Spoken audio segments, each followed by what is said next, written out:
Así que vamos hoy a compartir la palabra del Señor en esta misma línea. Hemos estado hablando de lo que significa esperar la segunda venida del Señor y vamos a trabajar en este concepto que es el animémonos. ¿Bien? Un consejo de la palabra del Señor, una petición del apóstol Pablo, un mandato para la iglesia que tiene que ver con cómo entonces seguimos adelante y somos capaces de dar lo necesario el uno al otro para que podamos entonces cumplir con la buena voluntad del Señor, agradable y perfecta, para que podamos consolidar los pasos y la vida de la iglesia siga avanzando.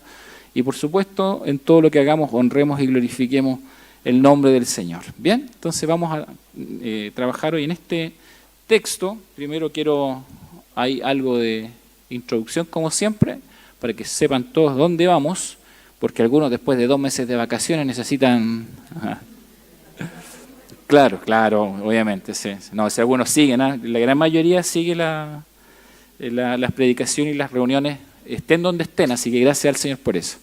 Pero, por si acaso, justo les toca un día de playa, uno no sabe esas cosas, mejor ordenar todo. Bien, el primer tema fue guiados por la profecía bíblica, velemos, edifiquémonos, seamos sobrios, hablamos de los eventos futuros, de los eventos presentes.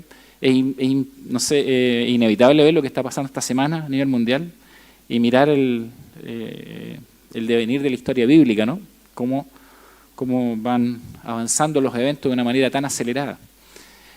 Usemos la armadura de Dios, oremos y soportémonos, congreguémonos, que hablamos la semana pasada, y animémonos, que es otra expresión que utiliza el apóstol Pablo, dándonos entonces el marco y el camino, la ruta de cómo tenemos que esperar la segunda venida del Señor. La Biblia nos habla de muchas formas y nos enseña paso a paso cómo es que tenemos que esperar la segunda venida. Y espero que todos estemos atentos a la palabra del Señor para que justamente nuestras vidas reflejen lo que la palabra nos enseña. Con este pasaje, esta parte del pasaje trabajamos la semana pasada, pero lo voy a retomar desde allí porque se conecta con el tema de hoy. Ahí dice en Hebreos 10, 24 al 25, y considerémonos unos a otros para estimularnos al amor y a las buenas obras, no dejando de congregarnos como algunos tienen por costumbre, sino exhortándonos y tanto más cuando veis que aquel día se acerca. Como expliqué la semana pasada, cuando dice ahí no dejando de congregar, no se refiere a las vacaciones. Dije eso, ¿cierto? ¿No? No, bueno, ok. Bien.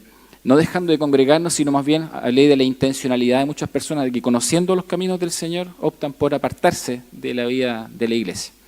Sino exhortándonos tanto más cuando veis que aquel día se acerca. La semana pasada hicimos énfasis en el congregarnos, en no dejar de congregarse, pero si tomamos el mismo pasaje podemos hacer énfasis en el considerémonos, en el estimularnos y por supuesto en el exhortarnos mutuamente. Esto nos muestra la conexión del pasaje y por supuesto la forma en que tenemos que ir avanzando en la reflexión. El día del Señor vendrá, si nos tomamos desde lo que vimos la semana pasada. Congregarse es señal inequívoca de que comprendemos las implicancias de la salvación y de que mantenemos firme la expectativa por la segunda venida de Cristo.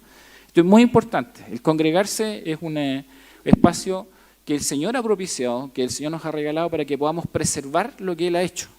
En la congregación de los justos, dice la palabra del Señor, en la iglesia, en la comunidad de los santos. Hay muchas formas en que se expresa así la vida de la iglesia, aun cuando a veces tal vez no nos sentimos tan así, ¿no? Pero así nos dice la palabra del Señor, dando una responsabilidad muy profunda. Nos alienta a entender de que el congregarse es mucho más que simplemente estar juntos en una reunión. Tiene que ver con la unidad espiritual, con la unanimidad, con el estar de acuerdo en función de lo que queremos en los caminos del Señor, pero sobre todo la expectativa de lo que Él ha hecho y lo que Él va a hacer. Así es que congregarse es una señal de que la persona entiende eso, ¿bien? Entiende que es parte de algo más grande que sí mismo. Entiende que está no solamente para recibir, sino que está para dar a otros, para bendecir la vida de otras personas. Entonces, el congregarse es un elemento fundamental de la vida cristiana, ¿bien? Nadie que haya conocido a Cristo como Señor y Salvador puede cuestionar la necesidad del congregarse. Y es más, todos quienes nos congregamos después de tantos años sentimos una necesidad profunda. Sé que muchas personas, incluso más allá de las bromas que hacemos, ¿no?, en sus vacaciones, buscan la forma de conectarse o incluso asisten a algunas reuniones en los lugares donde están con tal de seguirse alimentando, porque se produce una necesidad de estar juntos como iglesia. Entonces, congregarse es señal de esto. Hay un especialista que habla acerca de lo que es el impacto de la inteligencia artificial en el mundo de hoy. Muy interesante escucharlo.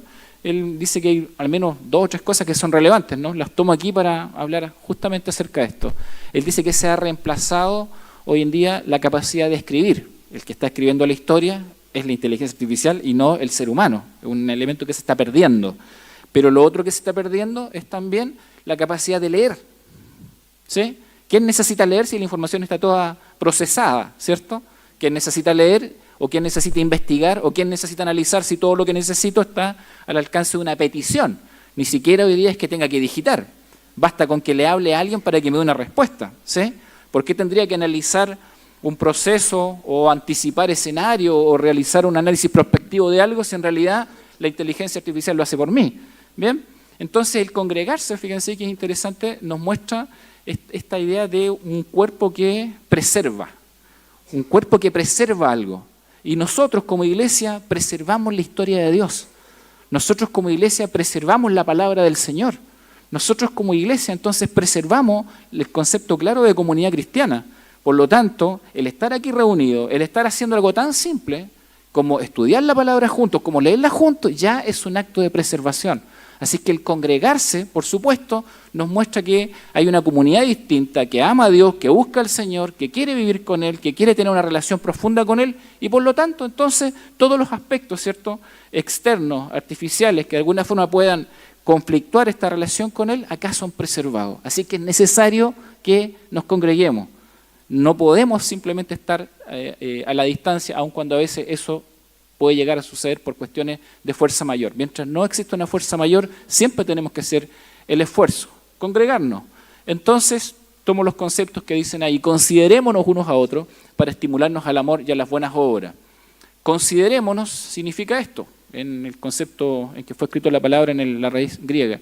Orientar la mente para prestar atención, observar y comprender personal y profundamente lo que otros necesitan. O sea, debo estar profundamente atento a las necesidades de los demás. Orientar mi vida para observar lo que está ocurriendo en la vida de otros. Si no, no puedo considerar, no puedo estimular, no puedo animar, ¿sí?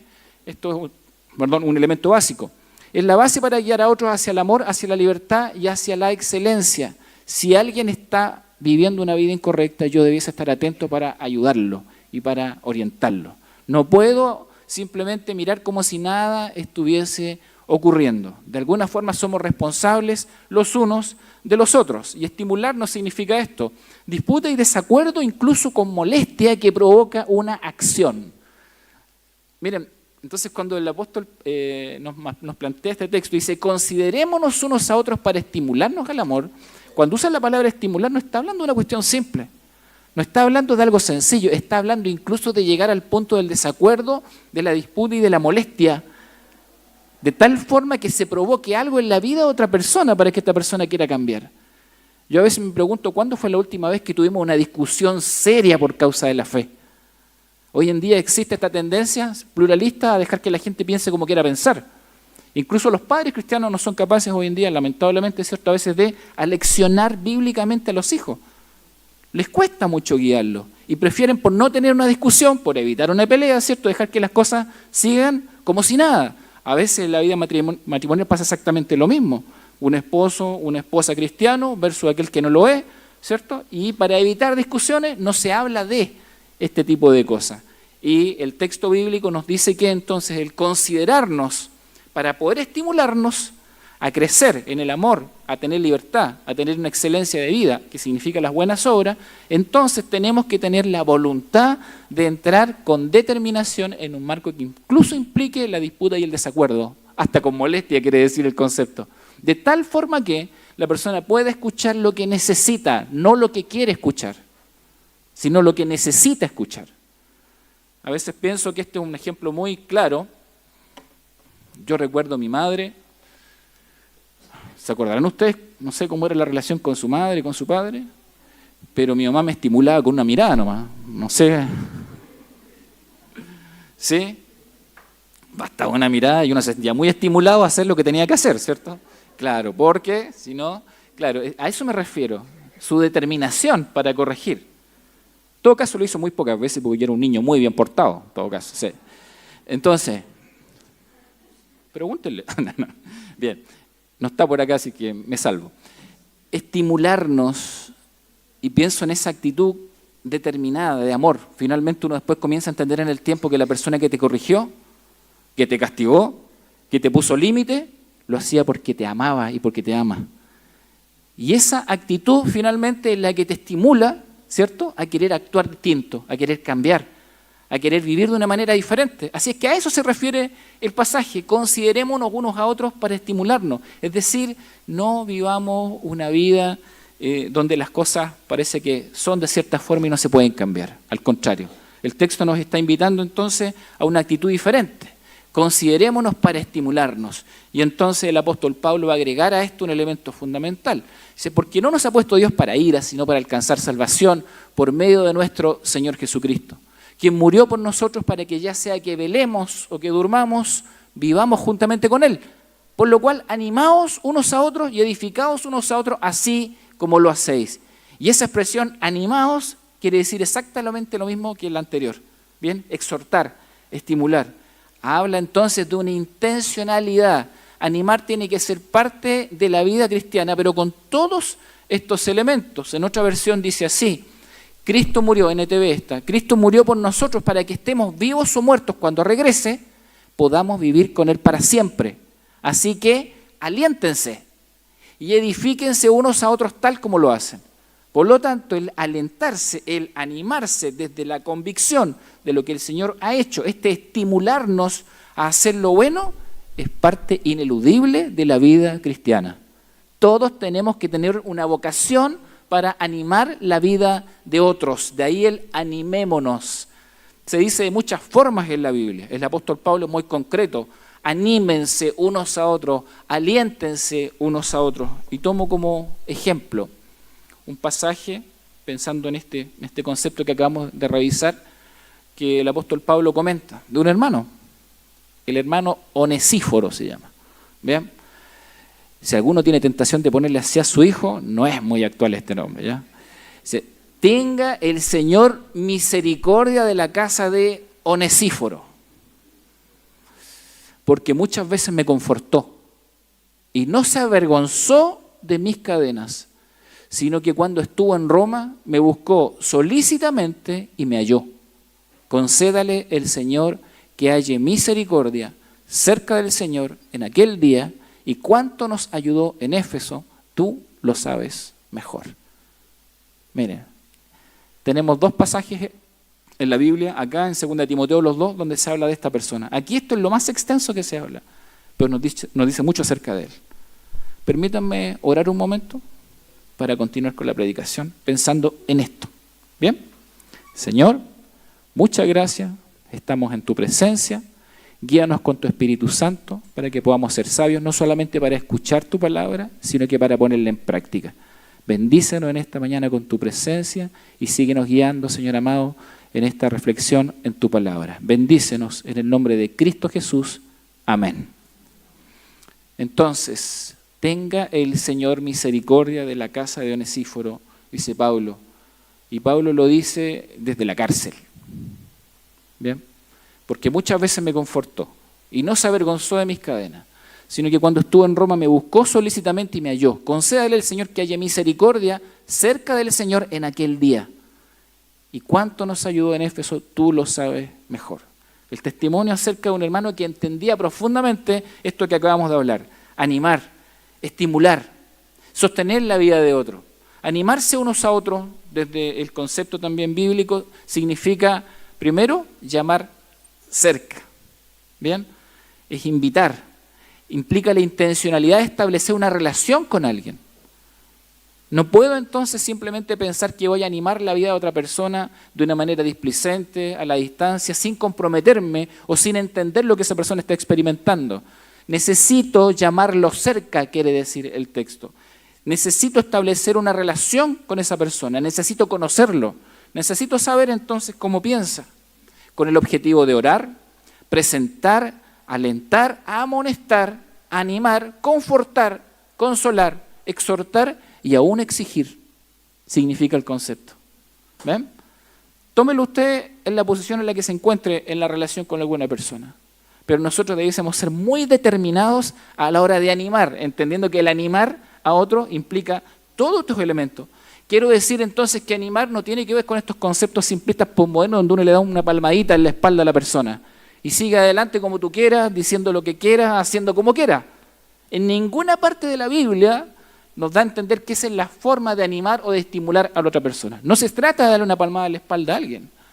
Se trata entonces de decirle lo que necesita y se trata de hacer lo necesario, ¿cierto?, para que esa persona tenga una vida mejor.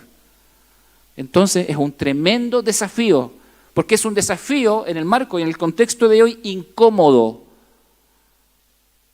Es un contexto incómodo, es una complejidad. Nadie quiere gastar tiempo y molestia en decirle a otra persona, aunque lo entienda, aunque sepa, decirle a otra persona lo que esa persona necesita escuchar.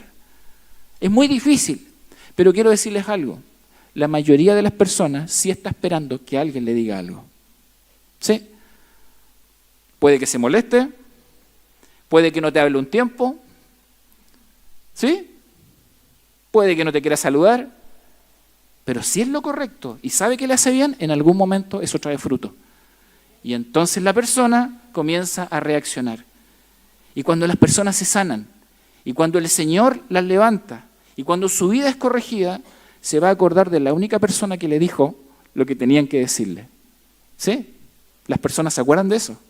En medio de la molestia no, pero cuando pasa el tiempo y el Señor restaura, entonces todas las personas se acuerdan de aquel que los corrigió, los levantó, los exhortó en el momento en que estaban caídos.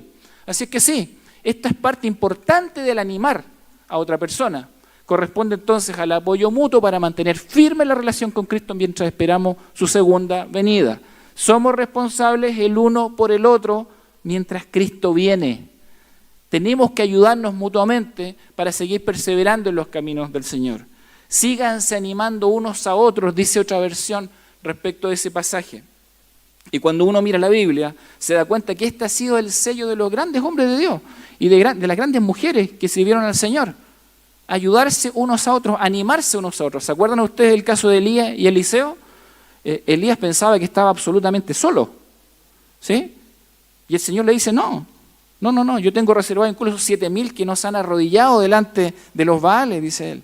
Hay más gente como tú. Pero Elías se sentía profundamente decepcionado porque él todos los días daba la pelea espiritual, luchaba, ¿cierto?, por causa de preservar la palabra de Dios en medio del pueblo, y el pueblo rechazaba todo lo que él daba como anuncio profético. Y en ese rechazo llegó a sentirse profundamente perdido, hasta que termina huyendo pensando que su vida va a terminar. Allí lo rescata el Señor. Y en ese instante, cuando él siente que no hay nadie que lo va a ayudar y que lo va a apoyar, entonces el Señor le envía a Eliseo, un compañero de ruta, una persona que le va a apoyar, alguien con quien va a dialogar, una persona a quien va a poder exponerle sus necesidades, a quien va a poder enseñarle, de quien va a poder escuchar entonces palabras de ánimo. Sí, cuando la Biblia habla de animarnos unos a otros, está hablando entonces de justamente animarnos entre nosotros, como una acción concreta, profunda, que tiene que ver entonces con nosotros mismos, con lo que nosotros podemos y debemos hacer. Elías y Eliseo, Ruth y Noemí, ¿se acuerdan de ellos? ¿Sí? Claro, Ruth y Noemí, lo mismo. Cuando ella le dice, déjame aquí, vete a tu pueblo, yo sigo al mío. ¿Y qué dice Ruth? Mi pueblo será tu pueblo y mi Dios, y tu Dios será mi Dios. No, dice, vive Dios que no te dejaré. Y esa es una expresión que es tan sencilla pero tan profunda, porque ella estaba en debilidad, estaba en un momento terrible de su vida. Había perdido a su esposo, había perdido cierto más familia, estaba mal financieramente. ¿Quién quiere estar al lado de alguien así? No todas las personas quieren estar al lado de alguien que está sufriendo. Sin embargo, ella dice, vive Dios que no te voy a dejar, menos te voy a dejar en esta situación. ¿Cuántos de nosotros hemos sido alentados por alguien que ha sido perseverante y que nos ha dicho, no te voy a dejar? Aunque me quieras fuera de tu vida, no te voy a dejar. ¿A alguien le ha pasado algo así? Sí, hay gente que se compromete, que se consagra en la vida de otro. No te voy a dejar.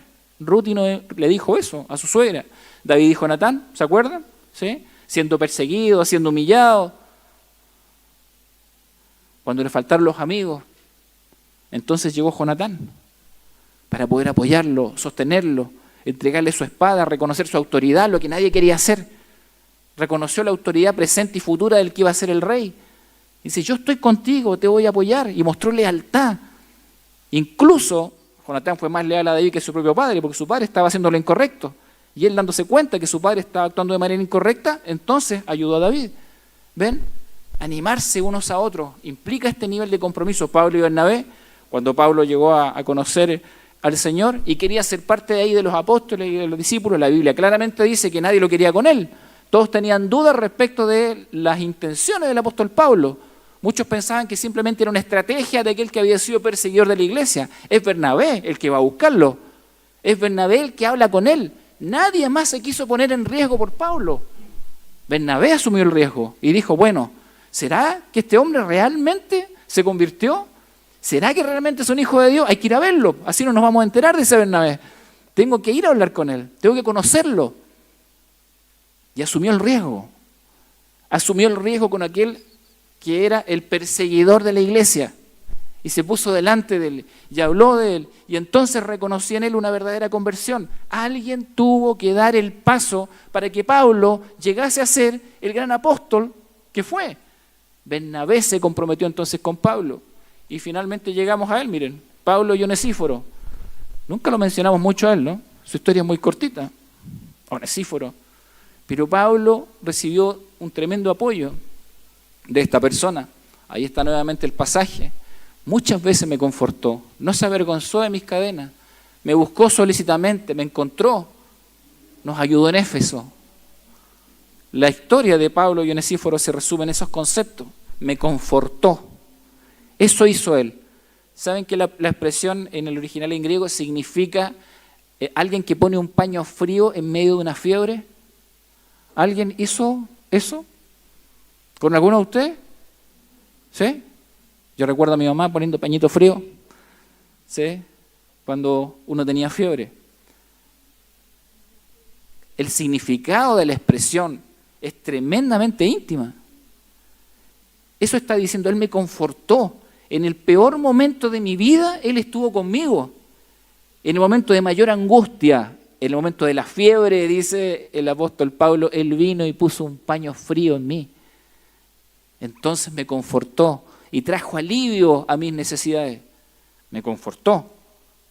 No se avergonzó de mis cadenas. El concepto de avergonzarse ahí significa alguien que se aparta para no verse contaminado. ¿Bien?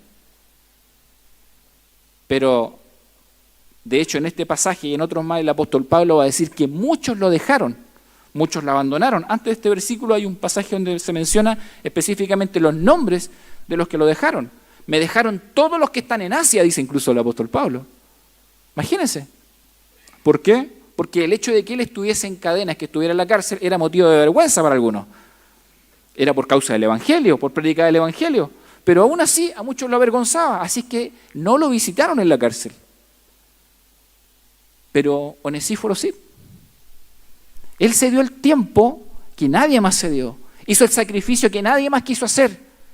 Por eso el apóstol Pablo dice, él, y solo él, no se avergonzó de mis cadenas.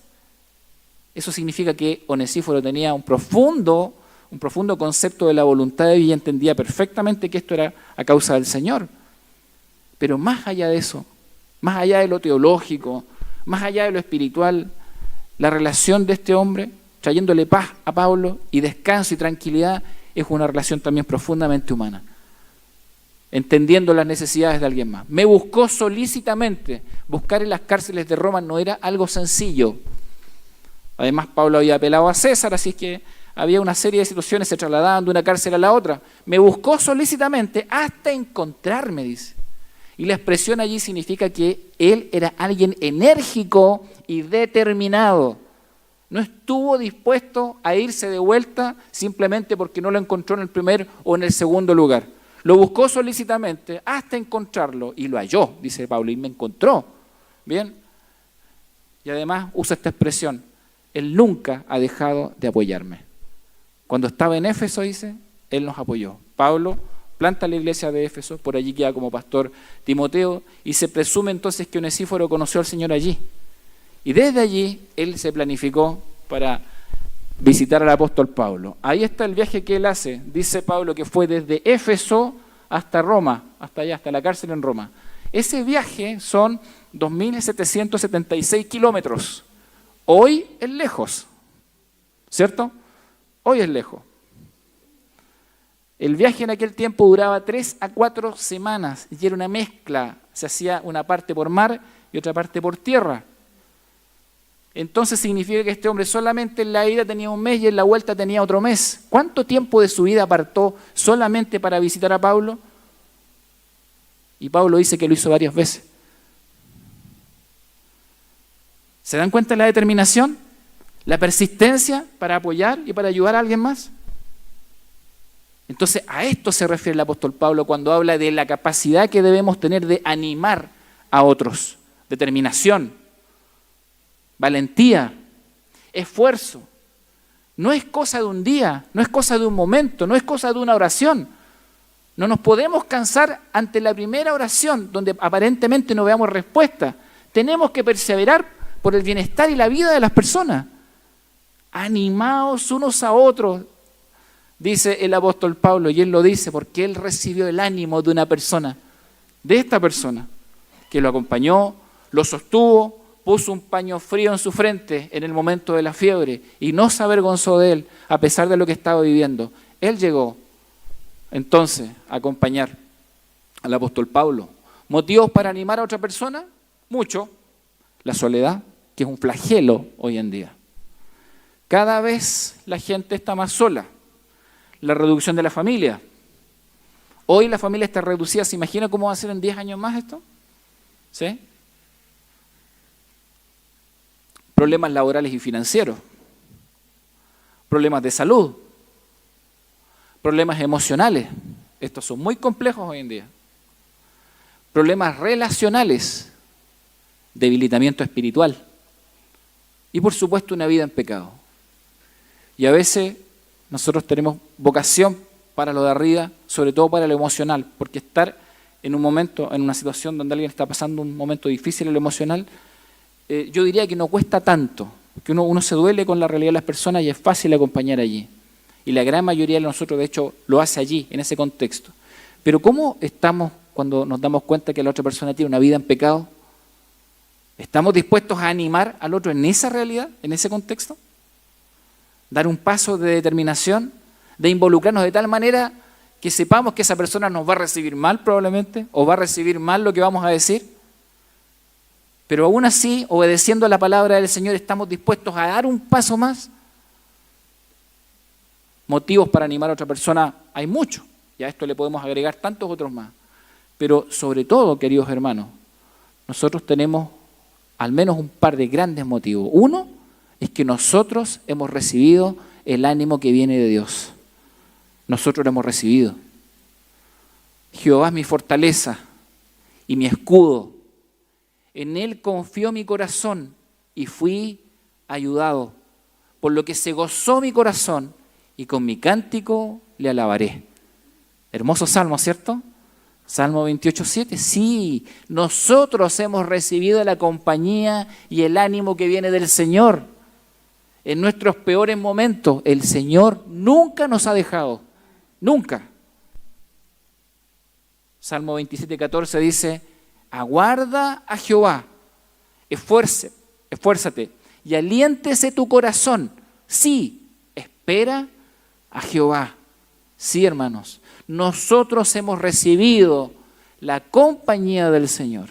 Hemos recibido el ánimo que viene de su presencia y Él nos ha sostenido. Pero además de lo que hemos recibido de parte del Señor, tenemos el mandato de Jesús. Jesús dijo respecto de su propio ministerio, esto lo hemos leído en otras oportunidades, pero Él dice respecto de sí mismo, el Espíritu del Señor está sobre mí, por cuanto me ha ungido para dar buenas nuevas a los pobres, me ha enviado a sanar a los quebrantados de corazón, a pregonar libertad a los cautivos y vista a los ciegos, a poner en libertad a los oprimidos, a predicar el año agradable del Señor. Pero después dice, les di mi ejemplo para que lo sigan, hagan lo mismo que yo he hecho con ustedes. ¿Ven? Porque si uno mira lo primero de Lucas, ¿Acaso no hizo eso el Señor con cada uno de nosotros? Sanó nuestro quebrantado corazón, nos dio buenas nuevas en medio de nuestra pobreza en todo sentido. Él nos dio libertad cuando estábamos oprimidos. Y fue su palabra, fue el Evangelio el que nos dio una nueva vida. ¿Cuántos de nosotros caminábamos ciegos, pero el Señor nos dio vista? Lo que Él hizo con nosotros es lo que nosotros simplemente tenemos que hacer por los demás. El gran motivo para animar la vida de los demás es Jesucristo y su obra en nuestras vidas. Sí, hemos recibido de Dios compañía, amor, gracia, misericordia, el ánimo que viene de su presencia. El profeta Isaías decía que nosotros podemos renovar nuestra fuerza en el Señor, ¿cierto? Podemos levantar las alas como las águilas, usaba todas esas expresiones diciendo que en el Señor podemos encontrar nueva fuerza y fortaleza para seguir adelante. Jesucristo mismo lo personaliza y dice, yo estoy aquí para sanar al que está quebrantado de corazón. Y habla entonces de traer nuevo ánimo en la vida, una vida nueva, completamente nueva. Pero después también nos traspasa esa responsabilidad y nos dice que Él nos ha dado ejemplo para que sigamos exactamente sus pasos. Así es que lo que Cristo ha hecho en nosotros, el ánimo que viene de su presencia y su obra, tiene que estimularnos cada día entonces para bendecir la vida de todas las personas. El corazón entonces del que anima a otros tiene intencionalidad, es intencional. Asume este desafío, va a esta batalla. Lo asume entonces como un deber personal de la vida cristiana. Es intencional. Tiene consideración, que así como expliqué en el concepto, está constantemente observando las necesidades de los demás. Qué difícil es eso hoy. Porque los ojos están volcados en nosotros mismos. El ensimismamiento es parte de la cultura del día de hoy. Y sin embargo, el cristianismo rompe con ese concepto y te dice, aprende a mirar a los demás desde los ojos del Señor. Considera las necesidades de los otros. Entiende que hay otros que están enfermos, hay otros que están pasando malos momentos. La respuesta que el Señor ha traído a tu vida, compártela para que otros entonces cobren ánimo y puedan seguir adelante. Intencionalidad, consideración, fidelidad. Tenemos que caminar en el Señor y con el Señor. Amor incondicional y sacrificio. ¿Sí? Uno puede tener todas las otras características, pero tienen que finalmente apuntar a un elemento sacrificial. Tenemos que querer hacerlo y tenemos que hacer actos de sacrificio para poder llevar adelante entonces este desafío. ¿Sí? Intencionalidad, consideración, fidelidad, amor incondicional y sacrificio. Por eso Jesús dijo esto. No hay amor más grande que el que da la vida por sus amigos. Así lo enseñó Él. Cuando Él dijo, hagan todo esto que yo he hecho con ustedes, si todavía tienen dudas, dice el Señor, ¿hasta dónde están los límites de esto? Esto es el límite, dice el Señor. El sacrificio. No hay amor más grande que el que da la vida por sus amigos. ¿Cuándo fue la última vez que tú y yo dimos la vida por alguien? Que nos esforzamos por la vida de otra persona hasta el punto de sufrir, orando, hablando, dialogando, enseñando, acompañando, para que la persona salga de su condición a veces de pecado o de su dolor o de sus problemas. ¿Hasta dónde hemos llegado? ¿Llegamos simplemente al primer no? ¿Llegamos simplemente al primer portazo? ¿Hasta dónde hemos llegado entonces para cumplir con este mandato del Señor? No hay amor más grande que el que da la vida por sus amigos. Se los dijo y después se los probó. Se los mostró. Bonhoeffer, lo puse la semana pasada en una lectura más grande, solamente escogí esta ahora. Él decía lo siguiente, en el contexto de la Segunda Guerra Mundial, como dije la semana pasada. Él hablaba mucho de la ética, de las situaciones, de la complejidad a veces de servir al Señor en medio de tiempos de dolor. Y él se preguntaba, ¿cómo se puede servir al Señor en medio de la guerra, en medio del odio, en medio de la maldad? ¿Sí? Y él entonces valoraba tanto la unidad del cuerpo de Cristo en esa realidad, en ese contexto. Es la presencia real de Cristo lo que ellos experimentan cuando se ven. Y su encuentro es un encuentro gozoso, La bendición que mutuamente se dan es la del mismo Jesucristo, dice Bonhoeffer. ¿Saben que cuando leí el libro pensé que lo había dicho en otro sentido? Cuando leí lo que él quería decir, él decía que literalmente cuando estamos para la vida de otro, la otra persona en medio de su necesidad, de su angustia y de su dolor, está viendo a Cristo mismo. De alguna forma, ¿cierto? Decía, es Cristo mismo el que está presente en nosotros y es Cristo mismo lo que la otra persona recibe. Es así entonces que nos hacemos sus discípulos, dice el mismo escritor. Es así entonces que nos hacemos sus seguidores. Cuando asumimos este estilo de vida, cuando asumimos esta identidad, cuando estoy dispuesto a darle a otra persona, no solamente a mí mismo, sino que al Jesucristo que vive en mi vida. Eso estoy dando.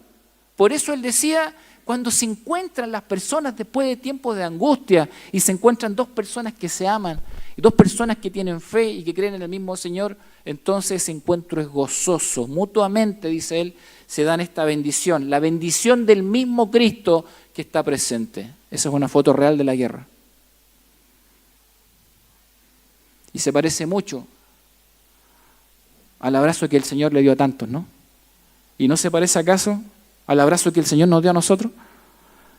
Si el Señor nos abrazó y nos tomó en sus brazos cuando no merecíamos absolutamente nada, sino que fuimos objeto de su gracia y misericordia, ¿por qué tendríamos que negarle nuestro abrazo a tantas personas que están en necesidad? Más allá de la profundidad del conflicto o del pecado que estén experimentando. Compromiso, sacrificio, esfuerzo. Animar la vida de otras personas no es algo sencillo, pero el fruto de eso es glorioso. Es glorioso y honra al Señor, honra a la persona de Jesucristo, porque allí, en ese evento, somos discípulos de Él.